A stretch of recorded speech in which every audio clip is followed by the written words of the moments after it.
안녕하십니까 시청자 여러분, 해주부TV입니다. 오늘은 호주 부동산 대폭락 온다, 시드니 4억 하락 가능, 기회를 잡아라 라는 내용으로 이야기를 해보겠습니다.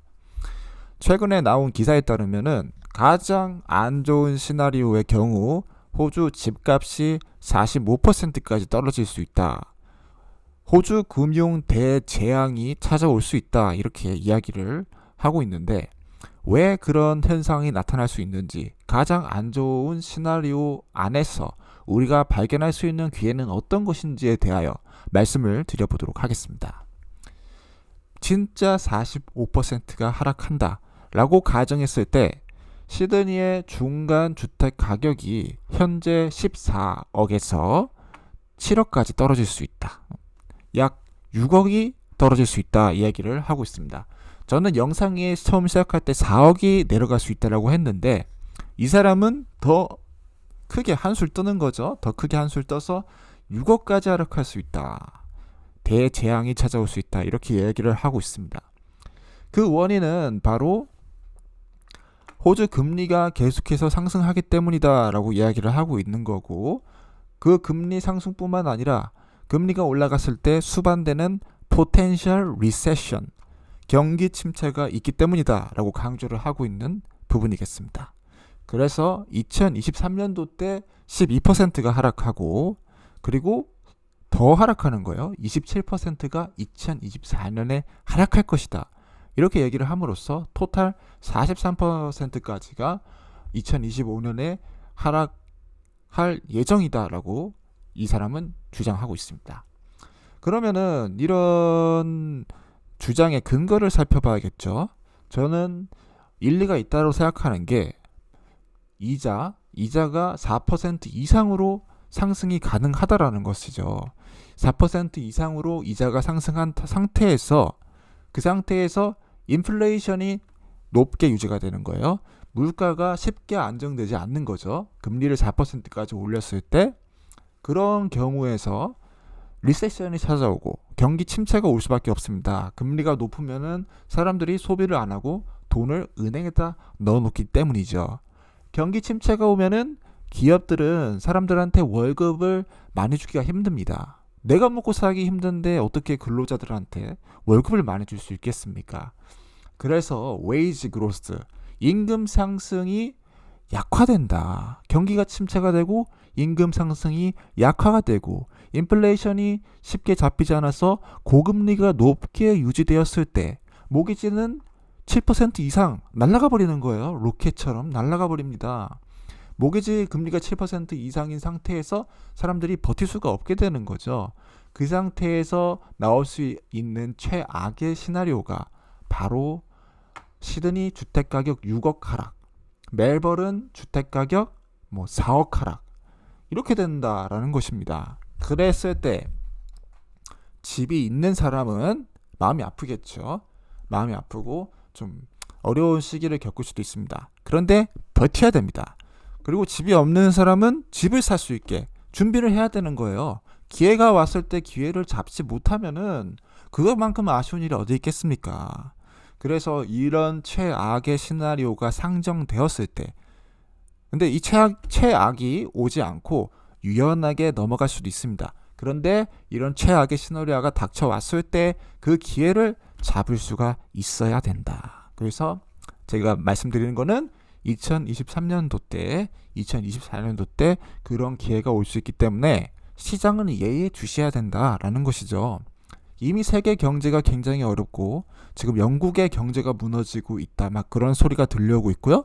한국 주택 가격이 막 폭락하고 있다는 소리가 들려오고 있습니다. 그렇기 때문에 호주가 잘 넘어갈 수 있다, 100% 호주에 그런 기회가, 그런 위기가 찾아오지 않을 것이다 라고 이야기를 하는 것은 위험한 면이 있죠.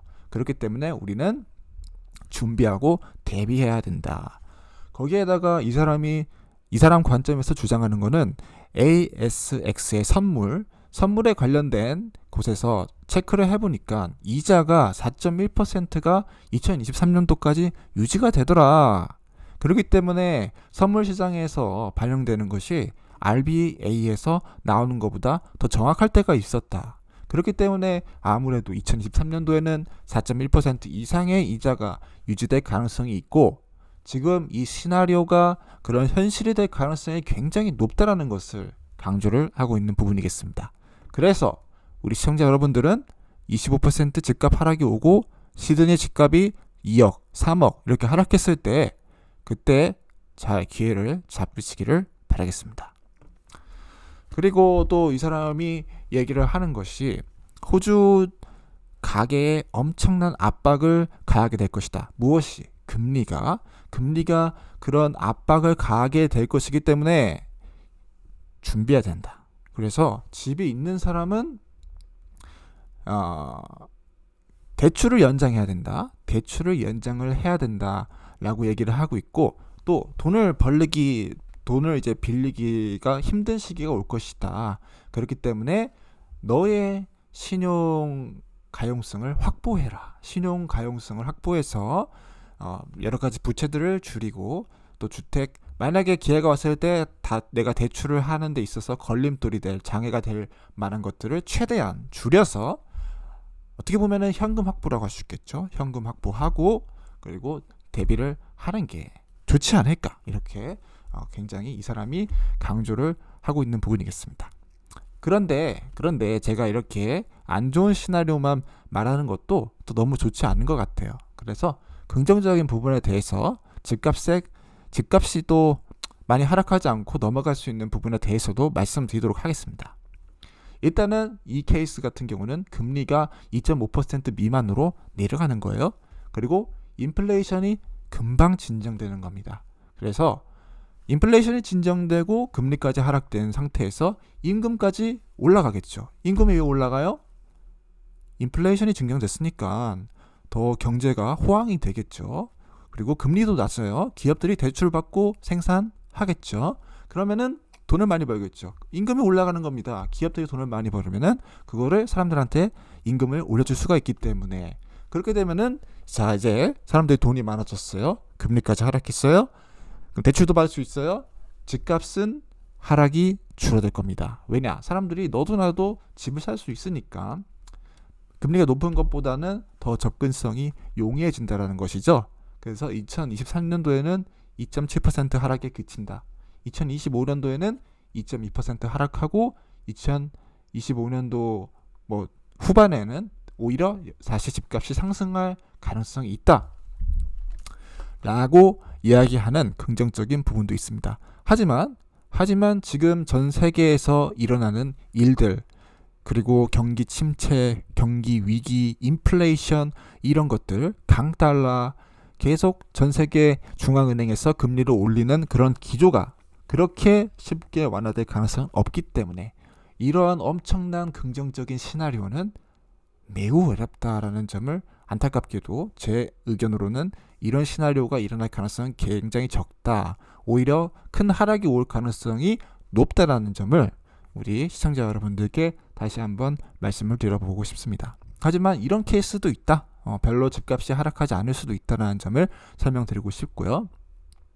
은행들, 호주에서 가장 큰 메이저 은행들, 모기지 대출을 굉장히 많이 해주는 은행들 같은 경우에도 이미 금리가 3% 이상, 2.85% 이상을 올라간다라고 웨스트팩, ANZ, 커먼웰스에서 그렇게 예측을 하고 있고, 그에 따라서 웨스트팩은 멜버른과 시드니의 주택 가격이 18%까지는 하락한다라고 이미 예측을 하고 경고를 했습니다.